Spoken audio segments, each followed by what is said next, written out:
that. There's your notification. Careful what you say, Delilah. And let me go ahead and, oops. You started it, Clark. I know, I know. Oh, look at the lion, Nick. Like that. Let me go ahead and share. I'm going to have to get a background like that. And think we're ready? All right. So let me come back. Hold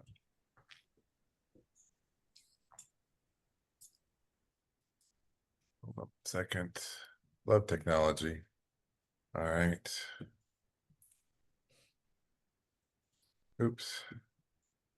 Let me do this. Go back one. All right. I think hopefully you're seeing. Oops. Hopefully no. I have no idea what you're. No, you're seeing the welcome sign. There we go. Wait a minute. There we go. All right. Woohoo! All right. So welcome, July. Halfway through the year. And halfway through the month. Gee, many Christmas. All right. So thanks guys for jumping in. I know that we've got a lot going on, especially with the holidays and the July and all that kind of good stuff. So thanks. I hope you all had a good holiday and had some time to chill. Again, I can see some of you. I can't see the chat specifically. So if you have something, please just jump in and say hello or whatever it is that. I'll keep an eye on it too. All right. Thank you very much. Okay, cool. So welcome everybody and happy July and happy year. So as you know, we had some changes with our preferred partners when it came to our lenders. And Audrey and I have kind of looked out and seen what's going on and looked for some new opportunities. And we'd like to take this opportunity to welcome Texana Bank to our preferred partner list as one of our lenders. Audrey, would you like to introduce Quentin? I would. So years ago, when we first opened the company, I met Quentin Harris, who at that time was with Bank of England. And he became one of our partners and then became just our only one preferred partner for several years. And as we continue to change and evolve, we kind of parted ways at one point. And we're happy to have him back under a new name. Has a beautiful office out here at the beach that some of you I know have probably seen. Great meeting space as well. But very excited because I've known him for many years and glad to have them back. So Quentin, if you wouldn't mind coming on and introducing your team. Yeah. Hey, thank you. Good morning. Glad to be here, and it's great to be back. So thank you for the invite, Audrey. It's great to be here. And just a little bit about Texana Bank. I'll be pretty brief here. It's been around since 1914. It's a cattle and oil money bank, meaning that's where most of our deposits come from. So it has a very aggressive growth strategy, which I think you'll see in our products.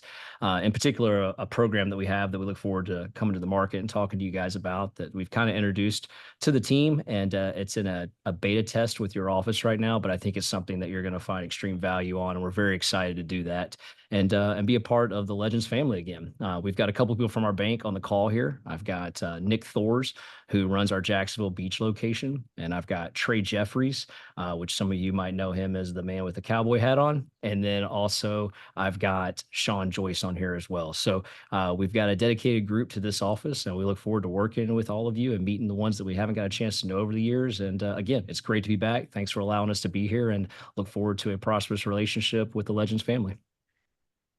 Thank you. Glad to have you. Thank you. Thank you. Nice to see you all, or almost see you all. Anyway, so progress is man's ability to complicate simplicity.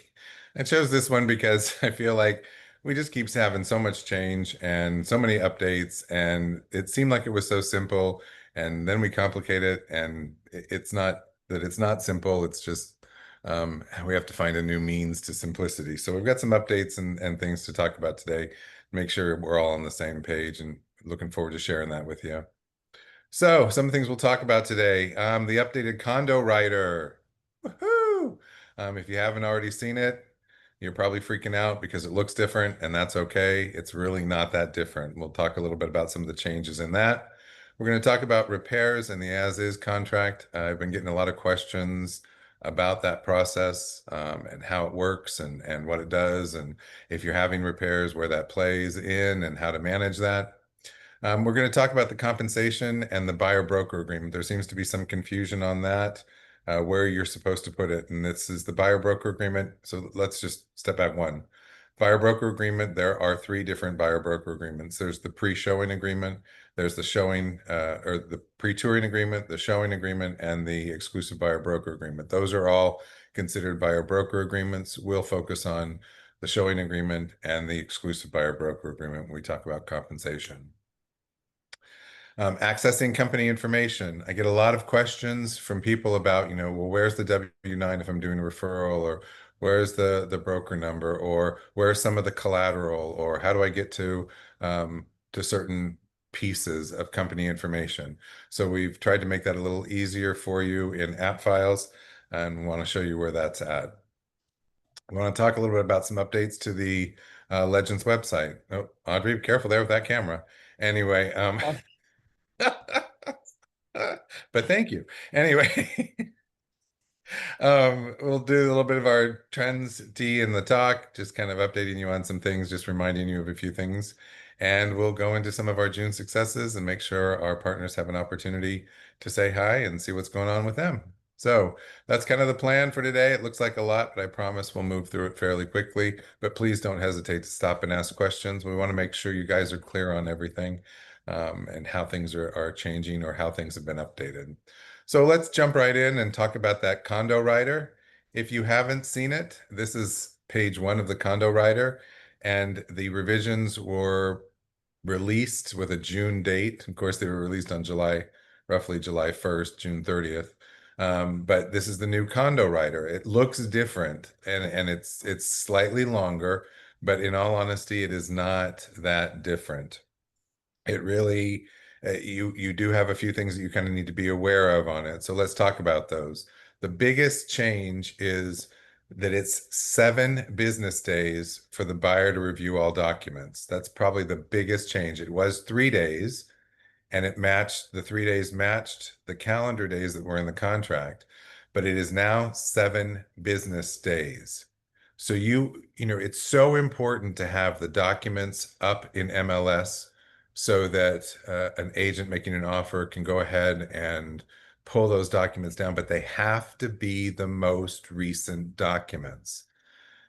Now you're saying to yourself, well, how do I get those? Where do I get those? What am I supposed to do with those? How do I manage that? Well, hopefully the seller has it, but the problem is the seller probably has the documents from when they moved in. If they were original owner, did they continue to keep the updates that came from the association? I don't know. Has the association made some major changes? I don't know. Those are questions you're going to have to ask the seller. You have to ask the seller if they've received recent meeting minutes. And the reason you're going to have to ask these questions is because as of January 2026, all condo complexes of 25 or more or over 25 units are going to have a website. So this will hopefully facilitate the process of you grabbing the most recent documents, the most recent minutes, the most recent and up-to-date financials. And if they're not there, you need to get them from the seller. Or if access is only available to that website or to those documents through the seller's going to have to pull those down for you. But we have to have those documents because here's the deal. If you're doing 7 business days and they're doing a traditional or a default of 15 inspection days, just think about that. If you don't turn over documents till day 4, and now you've got a weekend and maybe another weekend, and so let's say you turned over on a Thursday, you've got Friday, Monday, Tuesday, Wednesday, Thursday, Friday, Saturday, Sunday, Monday.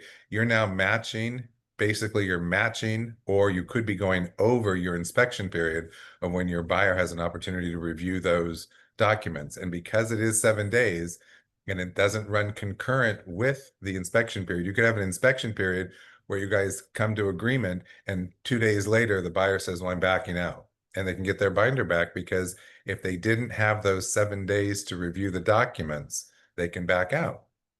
So you got to watch those days. We really have to watch the days. And this is something that's different. That's really the major difference in the condo rider now, is that it's 7 business days, which is different from the day count in the contract of 7 or 15 days for inspection as the default, or 30 days for loan approval. Those are all actual days. It's just if a day ends on the Saturday, Sunday, or federal holiday, it moves to the next non. I'm hoping that makes sense. Is there any questions about that? I just want to make sure 7 business days is the major change on the condo condo rider. Not see anything in chat. Nobody's yelling. So as you play with it and read it, just let me know. The only other thing is really that it looks different, which always throws people off. You got to watch, because what they did was move to the top if the name of the association that manages the property, plus if it's a part of a master association or other homeowners association, you do have to have that name also. If it is part of a homeowners association, in other words, not just the condo, but they're part of a larger group, you do have to have the homeowners association disclosure, and you have to have the docs from that either master association, if they're different, or any additional docs. So if you're working with a condo, we need to make sure that we understand what it's a part of, or if it's a standalone. If the condo is part of a master or community association, you have to have addendum B. So watch this. This is me going back to you going, hi, I need addendum B because it's not there, or I need this addendum because it's not there. The seller must provide the application. So if a buyer has to make application to the association, then the seller is responsible for getting the buyer the application. Another reason at the onset, when you're listing a condo, please ask them about the application. Let's go ahead and have the application in hand so we can send it out to anybody who makes an offer, send it out immediately. Then it becomes the buyer's responsibility to be timely in getting that application in. So it's just a matter of being prepared with that application for an association.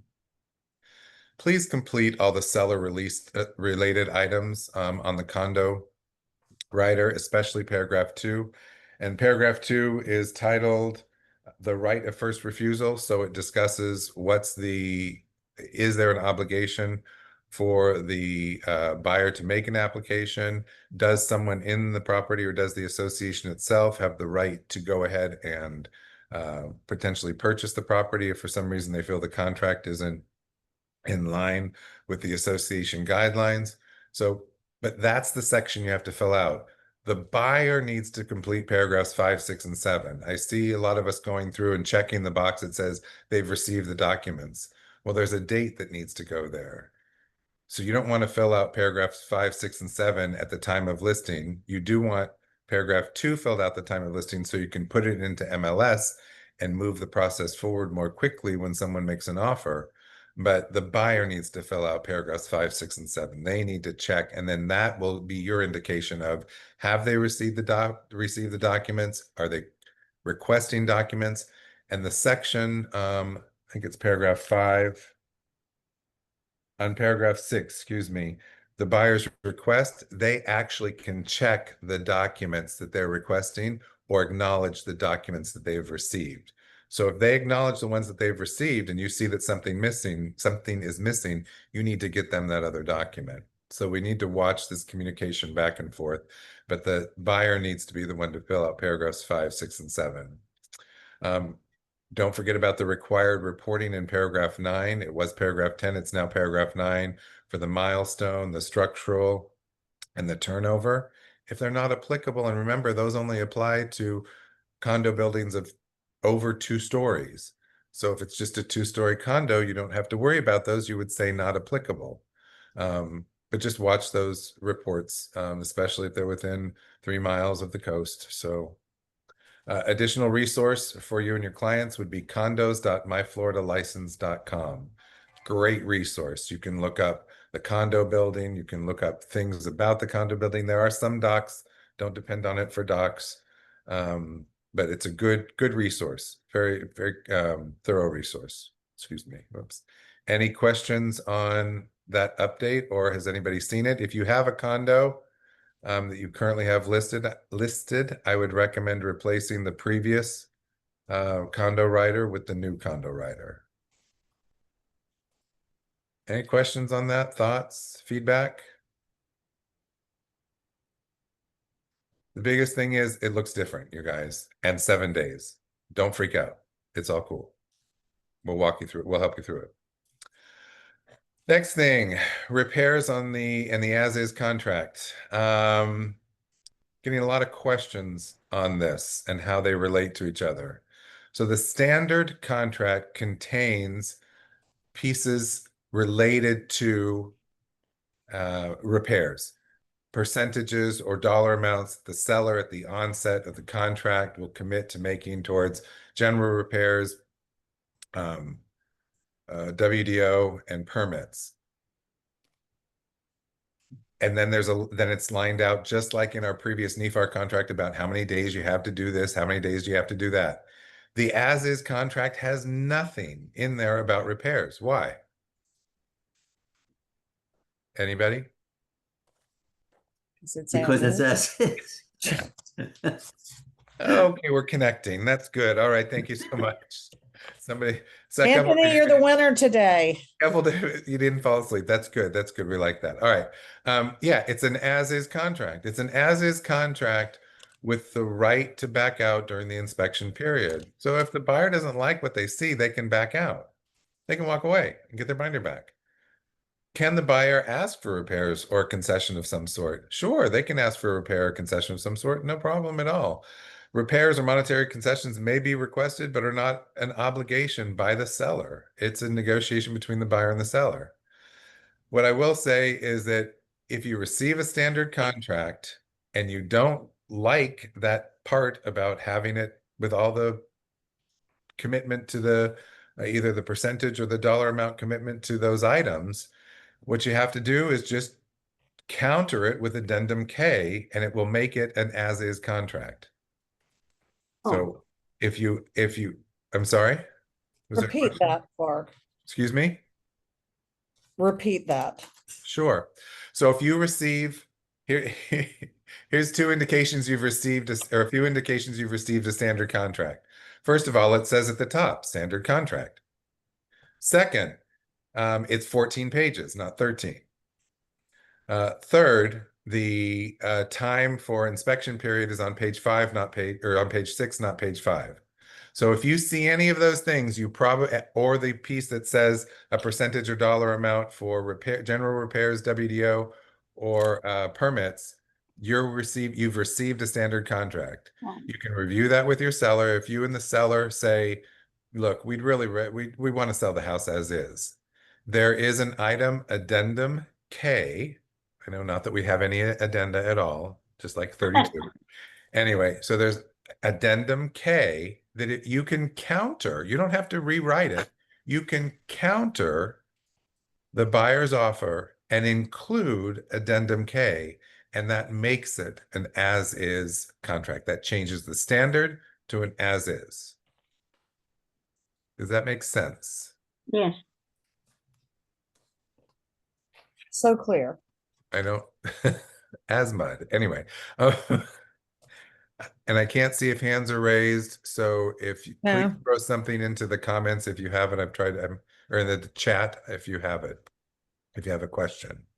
Good Right. point. So now let's jump back to the as-is contract. If you are working with the buyers, or if you receive a request from the buyer on your listing for either repairs or concessions of some sort, please use the NEFAR repair replacement treatment agreement. There is a Florida Realtor one, but the date lines in there don't make a lot of sense, and they've caused a lot of confusion, as well as a misstep in negotiation. So we would prefer that you use the NEFAR repair. So if you get a repair request from someone and it's on the Florida Realtor repair agreement, you can counter it with the NEFAR one. And the reason we like the NEFAR one is that it references the contract. The Florida Realtor one does not reference the contract, so it's the repair agreement sits out there on its own, and it's not a part of the contract. And here's what can happen. The contract moves forward. You're trying to discuss repairs. The time for repairs and replacements is 15 days. Y'all are still negotiating it. You now pass the time frame for repairs and replacements in the contract. And now the seller's like, well, we've passed repairs and replacements. I don't need to negotiate any of this shit over here. Excuse me, any of this stuff over here. And they say, forget it, we're closing it down. So you're buying it as is.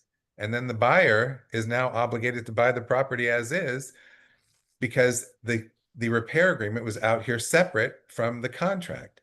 At least with the NEFAR, it references the contract. It references paragraph 12. So it puts it a part of it. It indicates that it supersedes what has been agreed. In other words, it indicates that it supersedes the agreement of as is. So we're negotiating this piece over here. It also allows time for reinspect and an extension of closing, an automatic extension of closing if the reinspect hasn't been done. So if there hasn't been a notification that the repairs are completed. Now it doesn't put a time frame to when the repairs are completed. So that's the only misstep in it. I would love for it to say that repairs need to be completed at least 5 days before closing, but you can write that into your repair agreement.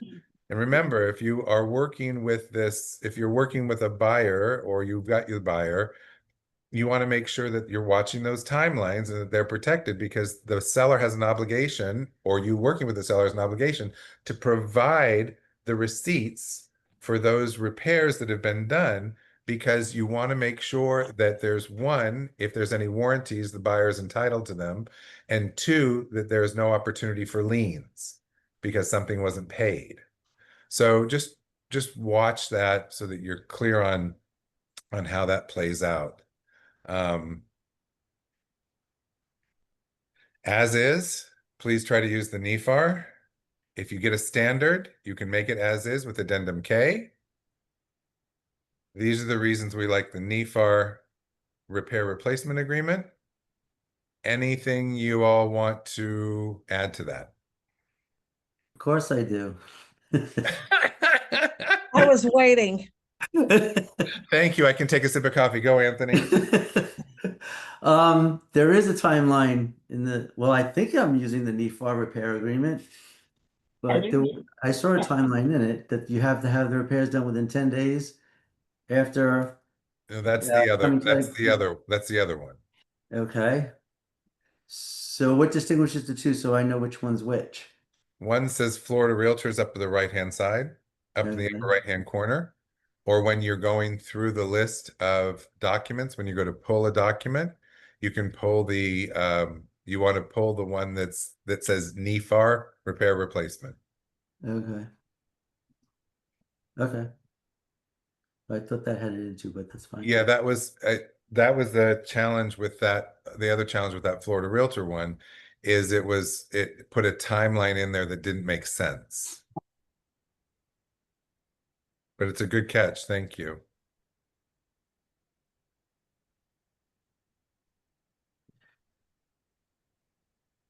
Okay. Anything else on it? Okay. Compensation in the buyer broker agreement. So just where we seem to be having some confusion is when you are looking in A, if you look at those first two lines, that first two lines, there's an or in between the first two lines. So you're saying the buyer is agreeing to pay the brokerage, and this is on the showing agreement or the exclusive buyer broker agreement. The buyer is agreeing to pay the brokerage a dollar amount or a percentage. No problem. That seems fair. Where you should be going is to that second set of numbers. The dollar amount or a percentage plus the transaction fee. So we know that we have the multiple disclosure, which discloses the transaction fee. This discloses the transaction fee. We want to be consistent. Excuse me, if you have if you have an MDA, a multiple disclosure with the 350, and then you have this and you don't put the 350 in there, we have a conflict. So one on our side, we want to make sure that you're clear on who's paying that. Is that you or is that the customer? So make sure that you're clear on that. So if you could focus on the second set of lines, I'd appreciate it. And that'll make it clear for us as to what your intentions are. You may make an agreement with your customer that you're covering that transaction fee, and that's fine. You may have had them sign the multiple disclosure at the onset, and the multiple disclosure should probably be done at the same time as the buyer broker agreement, which would be early on, not just as you're writing the offer. But I don't know other than the date. um, so just watch that second set, because then we have questions when it comes to your CDAs, when we're trying to get your CDAs done in a timely manner for you. Who's paying that and when is it, where is it coming from? So I've had a lot of questions on, well, do I use the first set of lines or the second set of lines, or is the transaction fee? Because oftentimes what I'll do is I'll say, I just want to clarify, are you covering the transaction fee for your customer? Yes, no, maybe so. And this is one of those places that can really help us understand that and what your intentions are.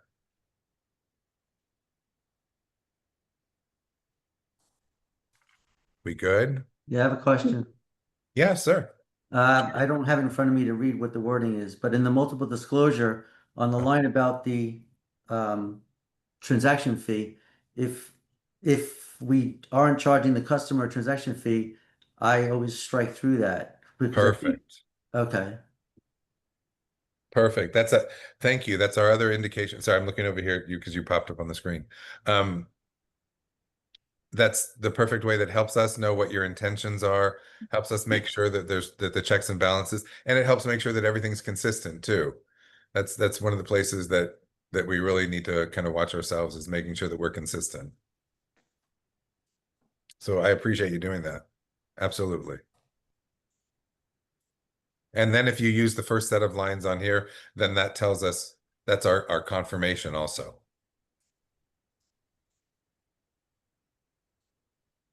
Does that make sense, Anthony? Are we good?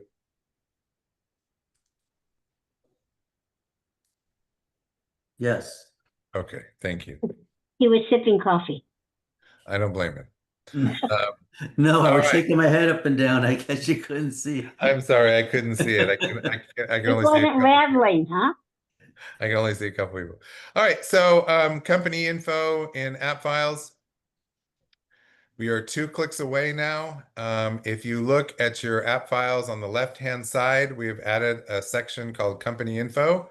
You click here once, it'll take you into the folder. It'll take you to the folder. Click on the folder. It will have some of our collateral. We're adding collateral to it. We just added, I think, an open house piece to it. The W-9s are in there. Other broker numbers are in there. Our current buyer consultation is in there. Our current seller consultation is in there, which we're continuing to work with. So people were having trouble finding it. So we thought, let's make it easier for you. We added this section, 2 clicks, and you're into the company information. We hope you use the other pieces that we want you to be able to use that more, because we're starting to add more stuff to it. We did put a couple of the current logos in there because people were having trouble going to orderlore.com. But if you do need any logo information or brochures or flyers, or excuse me, brochures, signs, open house, yard signs, orderlore.com is your resource for it. But if you have trouble and you're trying to find something company related, come right to company info, company information, and I'll take you right in. Clark, Yes, ma'am. I wanted to make a comment on the signs. Yes, ma'am. The signs through Order LORE have been upgraded. They have been now for about 45 days. We had some issues with those who originally ordered the panels. They were very flexible, and we've had them damaged. We've had them blown out of the sign and disappeared. And so Eddie did some research. Now the panels are very thick and they will not move. They will not come out of the sign. They should not get damaged. So make sure that you know that now. If there was an issue, if any of you have those panels and they were damaged, please let me know. We will make good on that. Also, we had one that was missing from a storm because it blew out of the sign, and we're going to take care of that. I don't want you guys, having to pay for something that's not. And I know Eddie feels that way. He's been great working with us on that. And please remember that when you do order these signs, you can have them delivered to your home. There is a mailing fee. You don't have to have them sent to the office. You can have them sent to your home. The cost is the same. Mhm. That's great. Thanks for that reminder. Yeah, I ordered a couple and they're really nice. Yeah. And then the other comment I have, Clark, on the company info files, we used to have it under, I think it was that file either 68 or 86. Has that now been moved to the company information one? Yep, it was Okay. that file's 58. You could still get there that way. Okay. You were all around it, so you were right there in the middle. Thank you for that. You can still get it that way. It was just people were having trouble remembering that piece, so we thought, well, let's try and make it. Yeah, I think this will make it easier and can get rid of the other one. That way we're not going to confuse everyone. Yeah. Okay, Either cool. way. Thank you. Okay. Okay, I'm very excited about this piece. We are going AI on our website. So I'm very excited about where we are with this. We added, and a couple of you, I think, have already added this feature to your websites, and I'm anxious to see how it works. I want to challenge y'all to play with it a little bit. So let me see if I can do this. I'm challenged, but let's see. So hopefully you see our website now. And down in the lower right-hand corner, you may see something that says, looking for a condo, townhome, or single-family home. If you click on that, this will allow your customer to say, I'd like a 3-bedroom, 2-bath in Jacksonville, Florida. And then what it will do is search, and it will identify the number of available property matches. So there are 3,286, and it will start to ask you questions. Can you please tell me what square footage you're looking for the ideal home? So now a consumer can actually communicate or interact with our website rather than just select 3 bedrooms, 2 baths, or from the main screen and then of course here are the results that are behind it. And then rather than just say, I want, this MLS number, this city, or this zip code, and then drill down from here, they can start to interact with our website. And what it does is with this AI bot, it will start to learn how people are asking or what people are requesting, and then it will start to prompt them with different questions. So it becomes more of an interchange or exchange rather than just a fairly one-dimensional. It moves it from one-dimensional to almost a two-dimensional discussion. So we're hoping that what this will do is help in lead generation, and it will help in SEO, bringing our site up. As you know, you all have a page on the site. Please remember that if you have a specific bio that you would like on that, you need to send it to me. Otherwise, you get the standard bio. So if you do have something, but please, if you have a chance, jump onto our website, thelegendsofrealestate.com, and play a little bit, and then send me some feedback so we can give it to them. But I'm very excited about it because I think it's a new opportunity as well as something that can be fun for our customers. And I'm anxious to see how it manages or helps us with lead gen. But it just launched this week, so I've been playing with it a little bit, and I've been kind of having fun with it. But check it out. Any questions on that or thoughts on that? We ask you if we have questions about our page, or you had mentioned. Yep, just send me an email about stuff that you have on that you need changed on there, or if there's a bio that you have, or if you'd like it directed to your specific website or whatever you'd like. Thanks.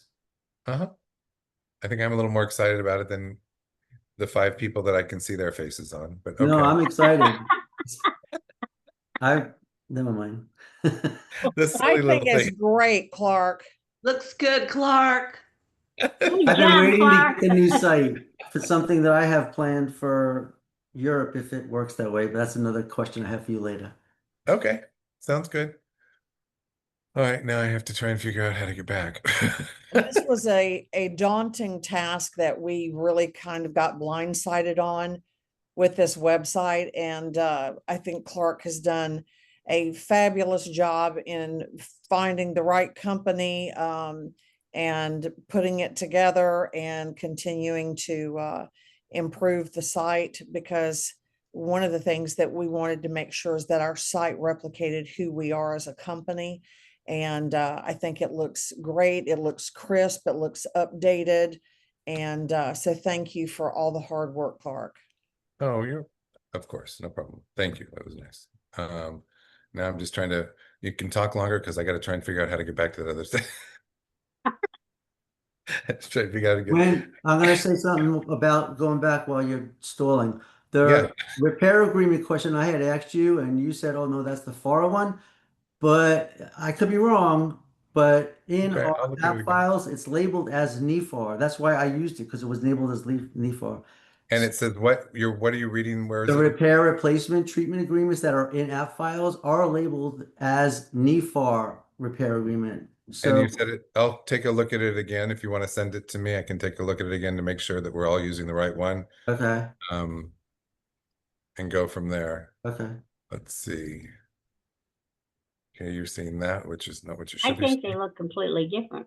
I've seen both of them. Well, there may be two versions too, so I want to make sure that we're Yeah, on the the. second version is if you have a loan involved with the sale.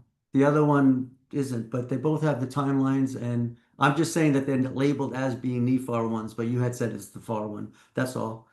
Yeah, no, that's good. Thank you. I'll go back and check it to make sure.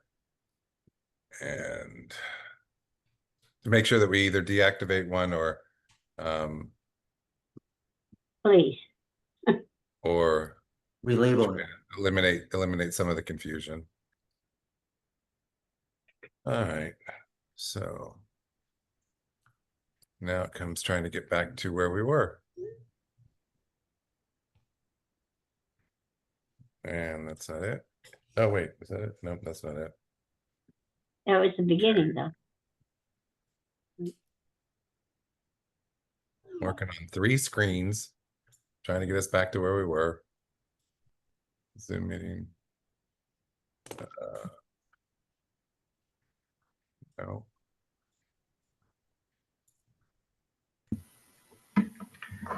Hey, Clark, can I share something while you're working on that? Who was that, please? William. Oh, hi. Yeah, William, go right ahead. So this is about Eddie, and I worked with Eddie ordering postcards, and we had a big open house at a property down at the beach, and I ordered them about 12 days before the open house, and he advised me to just make it a just listing postcard, and then we'll put, oh, please come join us for the open house on the first line, in case it didn't get there in time, because he says they have trouble with the post office sometimes. Mm-hmm. And so we ordered it. We ordered 300 postcards to hit Neptune Beach. It was supposed to hit about 4 days before the open house. And he called me up on Monday, the day before they were supposed to hit, and said, look, we have a problem. Juneteenth turned out to be, more problem than we thought. Instead of 1 day, it was actually 2 days for, apparently for the post office. So, we were both concerned, but he told me ahead that it might not make it, but we still have just listing. It'll still be a marketing material.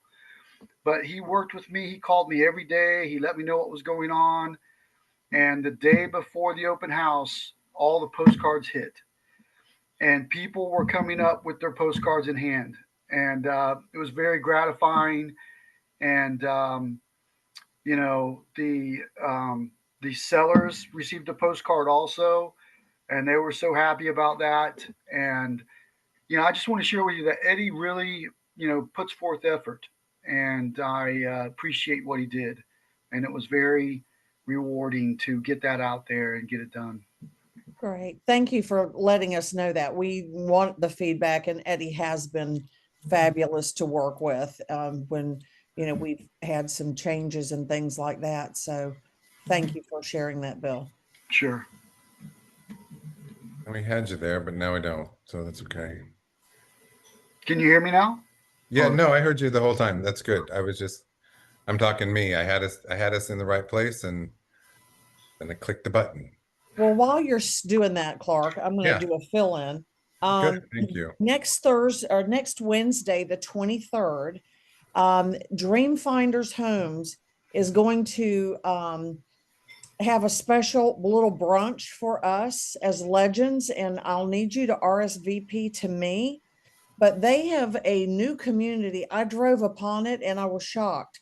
It's kind of buried out here in one of our neighborhoods, and I came upon it and I was like, oh my God, I hadn't seen this. And they are townhomes, and I believe they're in the 600,000 to 800,000 price range.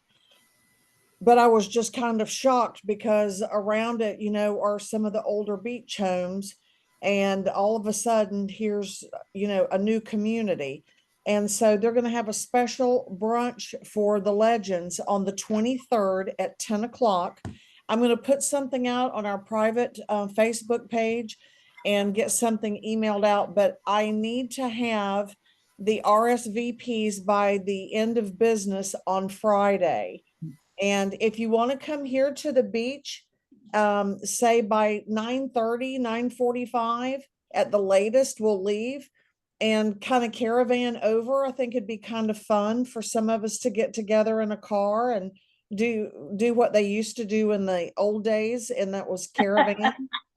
For those of you who are too new and don't know what a caravan is, please be here early, and we'll teach you what it is so you can kind of get a feel for what we used to do back in the day. But I thought it would be a kind of a fun event. And so mark your calendar for next Wednesday just to find out what the new product is about. And, even if you say, well, I don't do much at the beach, well, go do a video while you're there and put it on your Facebook, Instagram, TikTok, whatever, that you're out here at the beach, and to get in touch with you for the latest information on new products, under 800,000 or whatever the price point is. So it's a great marketing tool for you, maybe to get some new buyers in a price point maybe that you have or haven't worked in. So be sure to let me know by Friday so that I can give them an up-to-date count. And let us know if you're, and again, meet here at the beach and we'll caravan over. It'll be fun. Never know what kind of surprises I might have in store for those that show up for the caravan. How was that Very for a nice. sales pitch, Clark? That was great. Just not long enough. Well, did you get it fixed? No, I just can't figure out how to get back to the presentation, Okay. but that's okay. Great idea, Audrey. This is MJ. Hey, MJ. Hey, We'll I'm look from the forward old to- days, that caravanning. Exactly. Well, while you're still fixing, Clark, if I'll just go ahead and take privilege here, I want Yeah. to also introduce Susan Beecher has rejoined us again. So we're thrilled to have Susan with us. So y'all give Susan a wave, and we're excited to have her back with us. She had come to us years ago with Magnolia with Eileen's team. So we're thrilled to have her back. And let me see, what else did I want to mention while you're doing your thing? Also, don't forget, and I've had several actual in-person meetings, but remember, for another 60 days, we have the recruiting incentive that need you, if you can set up a time for me to meet with someone that you would like and think is a great fit for our company. That we have the recruiting incentive of $1,500, and we pay $500 when the agent first joins us, and then we pay the balance on their first closing with the company. And we've already had a couple people to reach out and get us set up with some great individuals that I'm excited about the potential. And so just don't forget that. We would appreciate it. Thank you. Thanks for saving me there. Anyway, we're back to where we were. All right. Just the trends tea and the talk of the whole thing. Just some reminders for y'all before we get into the accomplishments for June. The delayed marketing exempt listings. So you probably heard a little bit about this. It was NAR's resolution to clear cooperation and all the kind of hoopla that was going on around it. So Real MLS is setting up Unknown caller. the guidelines for the delayed marketing. There'll be 3 meetings on it, August 12th, September 3rd, and the 29th of September, and they will go into effect on September 30th. I'll let you know how it's finalized. They are putting the final touches on how to manage this delayed marketing element. We were very fortunate because we've already had waiver of entry and coming soon. So I believe that Real MLS will probably do an iteration of that and or of those two combined, where you can offer your seller a few different options and then transition from one to the other a little more easily, maybe. But just watch for that. That change will be coming as of September 30th, and we'll keep you posted on that. I'll keep you posted on the dates of those, or excuse me, the times of those sessions. So if you want to jump in to one of them, you can. Paragraph 2 on this is on the contract. Paragraph 2, which is the price, and paragraph 8, which is financing and cash, should correlate. If you receive an offer and it looks as if it's cash, in other words, they've got the price, they've got a binder, and then they've got bring to closing, that's a cash deal. That's not a 100% finance, that's a cash deal. If you get down to paragraph 8 and it says that it's financed, well, then you're not getting all the information in paragraph 2. Your seller has a right to have all that information to kind of evaluate, is the buyer putting down 3%, 5%, 10%, 20%?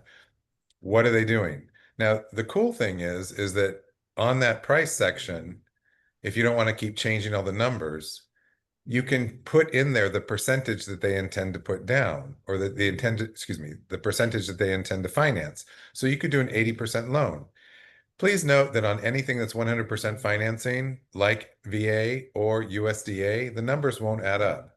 But that amount there, so if I've got a $400,000 house that I'm getting 100% financing, VA financing on it, the price is 400,000 and the finance is 400,000. You don't take the binder out of the amount that's being financed. You still identify the binder. That binder gets credited to the buyer at closing towards their closing costs, or potentially a rate buy down, or potentially something else. But if we need to make sure that we're correctly and accurately telling our sellers, or allowing our sellers to evaluate, or telling the seller what our buyer is bringing to the table, because we do have still some multiple offer situations, and it's important that the person on the other side, either if you're working with the seller or if you're working with the buyer, that we're representing truly what it is. So these pieces, we're getting a lot of offers where people are just leaving pieces out of paragraph 2 when they're trying to define the price and how someone's paying for it. The seller has every right to understand exactly how the buyer is paying for it. So if it's written cash, it should be checked cash in paragraph 8. If it's written financed in paragraph 8, there should be detail in paragraph 2. Please make sure they correlate. The CDAs should be submitted at least 48 business hours. Now, here we're going to go back to business hours rather than days. 48 business hours. So that's not, on a Friday evening at 5:45, you submit it for Monday closing. That's not enough time. We have to be able to look at it. We have to be able to make sure all the numbers are correctly. We have to be able to get over to the title company. So at least 48 hours prior to your closing, 48 business hours prior to your closing. Please make sure we have those CDAs so that you can get paid at closing. We're happy to do it. It's just that sometimes it gets missed if it's kind of at the very last end. And we don't know how the title company manages their stuff either. Please review in paragraph 9 of the purchase and sale agreement. Please review home warranties with your buyers and sellers in your discussions, either at your buyer consult or your seller consult, so that you can determine whether or not that makes sense. And then in paragraph 9 of the contract, if there's a request for one, or if the seller is willing to provide one, please make sure that that is identified there. This helps us with our E&O. So making sure that we know whether or not there's a discussion that occurs, or how the discussion occurs, or that we can at least show the discussion occurred. The flood disclosure is required on all transactions and should be in the contract. We've added it to our contracts. Not everyone else has. So you may get a request from me for a flood disclosure. Well, I'm requesting it because it's required. While it says flood disclosure, what we've heard from other brokerages, it's just a disclosure. It doesn't need to be a part of the contract. Well, it's not a disclosure in the same way that a seller's property disclosure is a disclosure. Seller's property disclosure is a disclosure of information not held in the contract. The flood disclosure is a law requirement, so we have to have that. So please, if you get an offer and the flood disclosure is not included when you make your counter, please include the flood disclosure. If you're not countering and there's a discussion that occurs during the inspection period, please add the flood disclosure. You're going to find me asking for it on pretty much everything. And what situation did you mention that the binder amount does not, does not get included in the matching purchase? I'm sorry, so let's back up to the price. I've just seen this in chat. If it's a 100% financed property, in other words, VA or USDA, that's the amount that's being financed. So if it's a $400,000 home, I'm financing $400,000. You do not take the binder out of the $400,000. That's the amount that's being financed. So while in most cases, 99 out of 100 or 95 out of 100 cases, the numbers should add up on paragraph 2, they won't when it's USDA or VA because the binder does not come out of the amount that's being financed. Was this one just updated by litigation? I'm sorry, Nick, was what one just updated by litigation, please? The flood. No, it became a requirement, I think in January. I'm not sure of the date. But the flood disclosure has not been updated. It's the same flood disclosure. If it's your listing, you should have the flood disclosure filled out and included on the documents, just like you would have an HOA, a CDD, or seller's property disclosure. But we do have to have that on all transactions. We require the seller's property disclosure or no seller's property disclosure as a company, but it is not a legal requirement. I'm sorry, you were going to say something? Yes. Going back to the flood disclosure, you can, for those that don't know, you can find that on the property appraiser site, on the GIS. So if you scroll down to the bottom, it says GIS map, and you just type the address in and scroll down, and it shows what flood zone it's in. No, it's different. Okay, so that's great. You can find it there. Don't forget, you can also find it right in MLS. When you go right into MLS into quick search, if you use, there's a prompt in the upper right-hand corner that says overlays. If you drop down that overlay, it will give you the overlay of the flood zones, and it will give you the indication of the flood zone also. So you can do it right in MLS too. So 2 resources for it. And isn't the flood insurance notice required for buyers to sign? Are you talking, Anthony, are you talking about the addendum, the flood disclosure, the homeowners insurance flood disclosure addendum? There is an addendum called the flood insurance notice. Yeah, that is not required. Okay. And that's, thank you for bringing that up, because I've had agents use that addendum in place of, or attempting to use it in place of, the flood disclosure. 2 completely different documents. If your buyer in making an offer, if the buyer in making an offer wants to make a contingency on the expense of homeowners insurance or flood insurance, that would be when you would use the addendum. I think the addendum I'm talking about has nothing to do with contingency. It's just a notice to the buyer that they might want to look into getting flood insurance or something. I'm almost sure of it. I use it on all my transactions now in accordance with the flood disclosure. I always include that too, but I don't think it makes it contingent on the offer.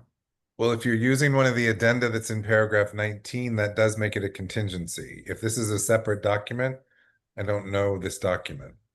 Okay, I'll look it up and Or go ahead and send it to me so we can Yeah. review. See if we want to add it to our packages. I'll look it up and I'll send it's in our packages, but I'll look it up and I'll reread it again. No, that's fine. We'll send it over too, so we can evaluate if we need to add it. If we don't already have it in app files. Please remember, no mention of compensation in any format in MLS. This Mm. includes bonuses. This includes, excuse me, additional compensation. Any of that, please. No mention of compensation in MLS. Concessions are permitted. Concessions are permitted by the seller to the buyer. If the seller wants to offer the agent additional monies, it would have to be in the form of a concession to the buyer. Everything has to be between the buyer and the seller. The contract is between the buyer and the seller. Everything has to be between the buyer and the seller. Please, no mention of bonuses or any other compensation in MLS. It is an immediate fine of $1,000. Can't take it back. You can't undo it. It's a lot of money. So please, I know that right now when showings are low and more time on the market and we have short-term memory where we are thinking, gosh, why aren't rates 3%? When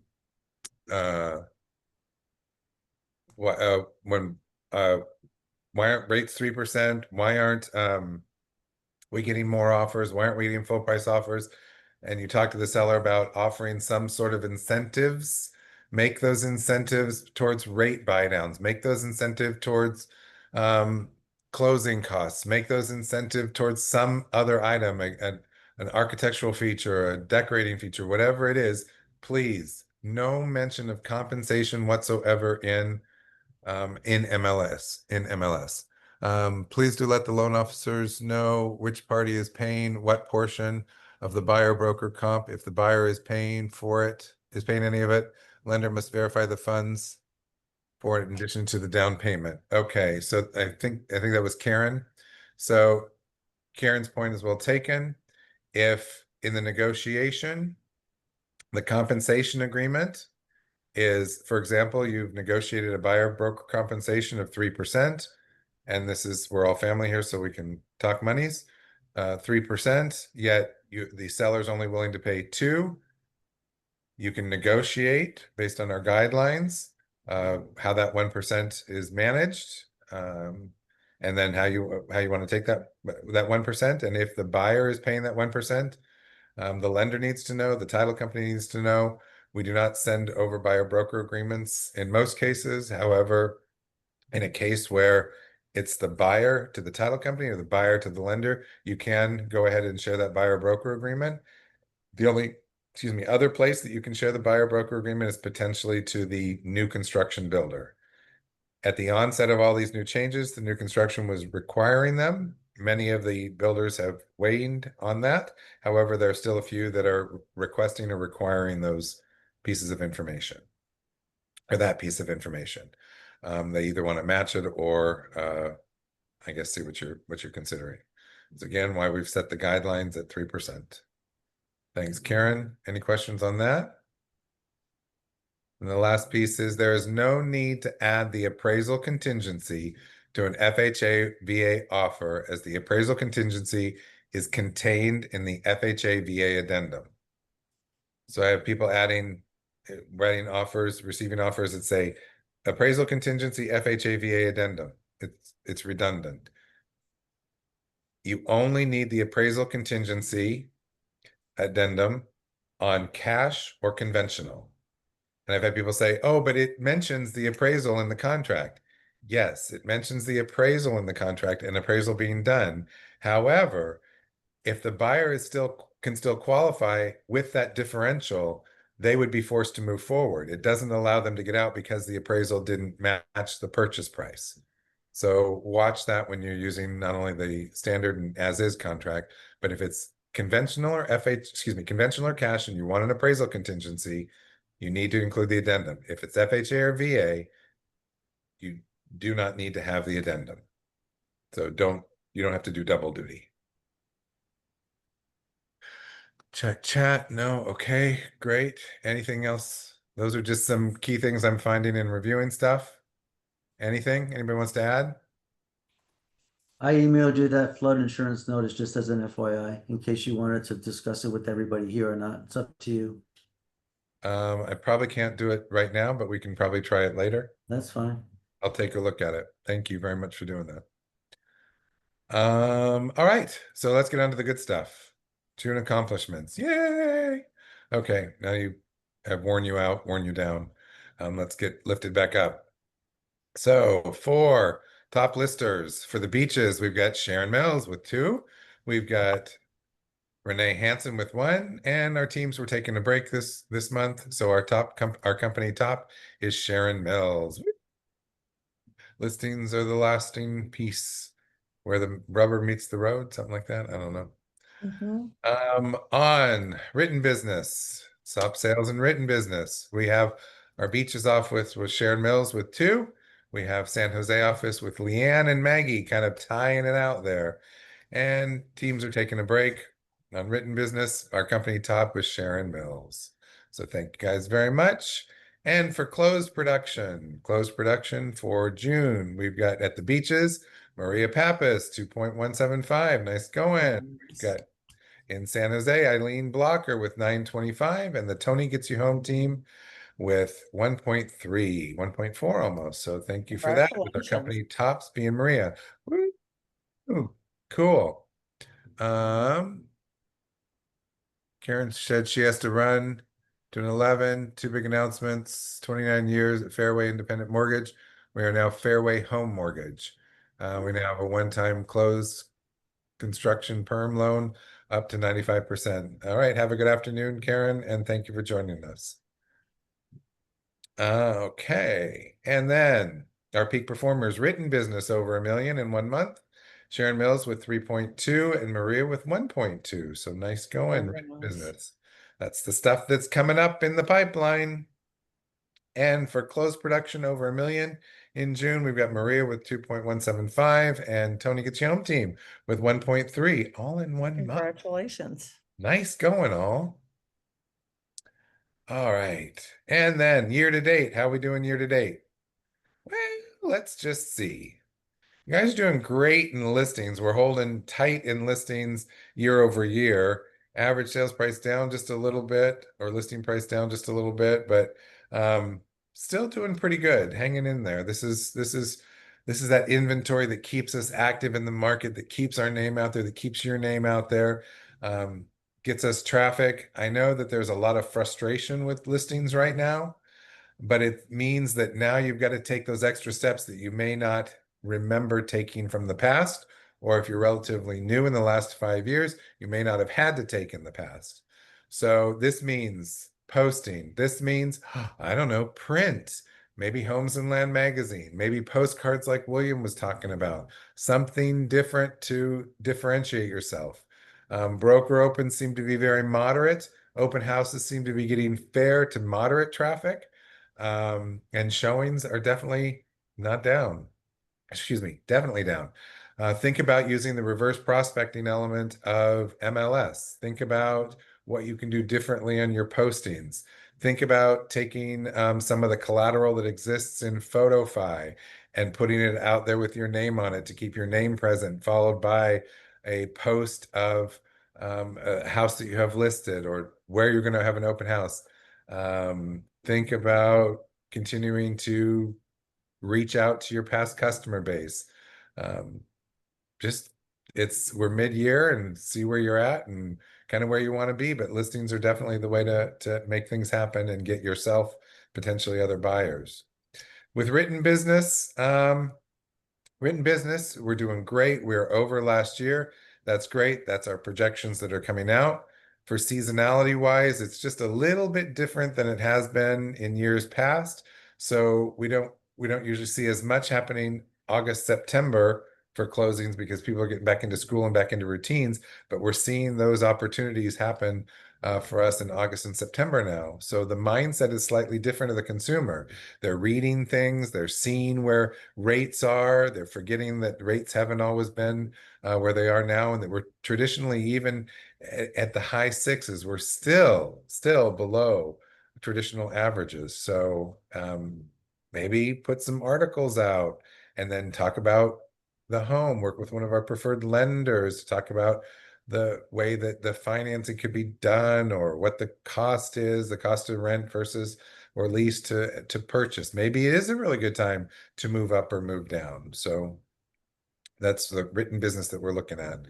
Closed business, we're off a little more than we'd like. We're hoping that that pipeline, as it's moving, will keep us not only strong, but kind of boost us a little bit more. We were pleased when we started going into that 15, $16 million range for closed business. We'd like to see us closer to that 16 to $18 million range. So not that we don't have good stuff going, but we are a little behind, not only in transactions, but in volume for our closed volume. So what we look at is about 45% through June. So looking at, you're talking 120, we should be closer to 150 to 175 million when we finish out the year.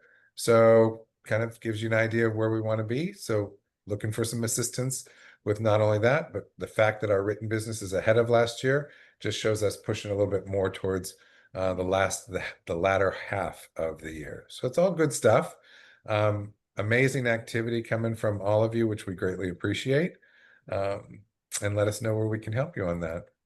For our top 20 or top 10, excuse me, I should say top 10, sorry.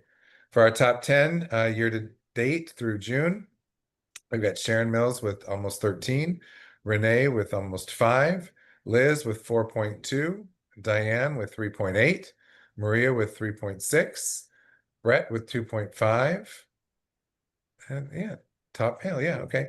Lyle with 2.3, Joanna Denny with 2.2, Nick with 1.9, and Gina with 1.7. So congratulations to our top 10 there. And then Tony Gets You Home team leading the way with teams with 4.2, and Selby and Linda with 2.9. So some very good numbers. Looking again, look where you want to be towards the end of the year. What was your goal for this year? And you should be probably at about 42 to 45% of where you want it to be for the year. So thank you all. We appreciate it and know that you're working hard because we hear from you. So it's good. Comments, questions, concerns? Brett had to log off. I think I missed Kara. Okay. Clark, if I can make a comment regarding past customers, and we've completed 6 months. We're going into our 7th month. We are behind about 23 million in closings. We need 18 million a month. So we've got to get on pace. We got to make up from what we haven't done to at least come out even to where we were, last year. But the past customers are one of the easiest to get additional business from. And whether, you're, staying in touch with them with regular emails and making phone calls, still the personal touch, making the phone call, not so much passive. It takes a little bit of everything, whether it's social media, your emails, texting, phone call, face-to-face, having an event. Our office out here at the beach, or even San Jose, even though it's a smaller location, for those of you that don't think you'll have, maybe more than 40 people, because we've certainly had that number, to have an open house for your past customer base, or a gratitude night. Get in touch with one of our preferred partners and ask them if they will participate with you in having a past customer event, and have a sphere of influence event one night. And for 2 hours, an open house, and have a couple of drawings for a thank you. Those types of things are going to keep you front of mind and asking. I was watching, if any of you have an opportunity to go on Facebook and look for John Cheplak, and that's spelled Cheplak. And I've known John for many years at a prior company when I was a recruiter for Watson. John Cheplak was just a phenomenal speaker, and he came from being an addict and an alcoholic to having only a bicycle and getting millions. Became millions in debt to the IRS. now is a multi-millionaire. He is just got a tremendous multi businesses, and it's all about real estate in sales, working with teams, recruiting companies. And I read a lot of what he puts out, and he is no nonsense. So if you get hurt, your feelings get hurt easily, he probably isn't someone you want to listen to, but he speaks the truth that, you know, you are your worst enemy. Are you making the calls every day? And I would challenge our team, you know, over the next, even a 30-day challenge, to make, you know, one call a day to a past customer, one call a day to someone in your sphere of influence, just to ask them, you know, to catch up, see how they're doing. Do they know of anybody who wants to buy or sell? And just challenge yourself, even if you do it for your past customer base for 30 days. And maybe we may do something that might be a little fun and might have some additional rewards, but I would challenge you to look and see, what are you doing every day in your business to increase your business that you could easily do? And time block, take 5 minutes, make 2 phone calls a day that you typically wouldn't have made, can make a huge difference on your 1099 at the end of the year. I'm done. Thank you. Okay. Well, and that's, I mean, it's a good lead into, we'll be starting business meetings, business planning meetings for those who want to, in probably late August, early September. So think about it. It's a good challenge to see where it is. Any other questions or comments that we want to make sure get out there? Okay, so how about our business partners out there? I think anybody? Let's see, Bill is in Hawaii with family. I think Yeah. Karen Karen jumped jumped out. off. Is So is Alan Alan out online? there? Alan Lewis? I know he was on earlier. I unmuted. There you are, Alan. Hey. Anything you want to add, sir? I tried to get Bill to take me with him, but you know, as like as his +1, but he said Maria wouldn't approve that. So I'm here working. No, I love Bill, and thanks. And yeah, you know, all these awesome marketing ideas, you can count on me and my team to support. You guys want to do the appreciation events, then let's go. I've got a hula skirt and a hula hoop, and I'm happy to be the entertainment. Please tell me. Alan, we're trying to get people there and to stay there. Please tell me you have the coconuts too. Come in. Okay, I was thinking of when it's time to get everybody to leave. That's what I do. Okay. No, thanks everybody. Appreciate it. Happy to be here, and we just keep working hard for y'all to help you close more sales. Thank you. Thank you, Alan. Quentin, do you and your team have anything you'd want to add? We appreciate you being here. Hey, Clark, I think Quentin had to drop off at 10 o'clock for a new one. But so this is Sean. Just introducing myself to everybody. Looking forward to working with you guys. And we're real excited in this partnership. Thank you, Sean. Did Trey make it on, or is he out too? Oh, I'm here, Clark. I'm here. Okay. You just can't see the cowboy hat, guys. I'm real excited. Oh, there you are. Part of this. I see you. Yeah, I'm here. I'm just real excited to be a part of this team. Happy to be a preferred vendor for Legends, and anything I can do to help. This team over here is ready to back up everything you guys are doing with the best customer service available. So let us know how we can help. Thank you. Did Trish make it on? I didn't see her. And just as a reminder too, Clark, that if anybody wants to have an event, we have the tabletops and the covers, we have the centerpieces, we have the gold thing that if you have people to come in, ask them to write a testimonial about you, and they get to enter into a drawing, and you can use that testimonial. please send Jinky your testimonials. Brag on yourself. Let us brag on you. We would love to have nothing but, constant testimonials about how great you are. I mean, I can tell everyone how great, but let's get your customers and people that you've done business with in the past. There's nothing wrong with asking for that. So we've got all of the things to have food. I've got vendors that I know that do Gregory Paul's will deliver over to San Jose. I know you've got connects over there, and we're willing, and myself, I'm willing to help come and help set up and help you do anything with anything that you will plan to do to spark more business for yourself. Myself, and we can bring in some assistance from the offices to help you set up and clean up. So we're here to help you guys. You just need to reach out, and if you need help in planning, I know Clark is able to do it. I'm more than happy to help do it.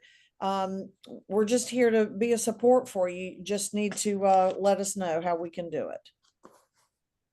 And Anthony, I love what you wrote in the chat. And just in case people didn't see it, can you please just take yourself off mute and share that? I think that's a great reminder of how important your past customers are. I mean, 95% of my business has always been past customers, but right now I'm working with 3 past customers. My sale in May was with a past customer, and I just thought about it. I added it at the end that my listing that I sold in February was also a past customer. So that's great. Great. Great testimonial for that. As the market becomes a little less infiltrated with realtors, we're still the 12,000 mark, but those relationships are so important. It's still a face-to-face, nose-to-nose, toes-to-toes business anyway. Thank you. Yes. Anything anybody else wants to add? No. All right, I'm turning off the recording and I am ending this. So I hope everybody has a great day. Appreciate those of you who were able to jump on. Thank you for your input and sharing your thoughts. Thank you, guys. And thank you for the emails. And I will see you when you can. If you have questions outside of this, please just let me know. Take care, everybody. Bye. bye. Thank you.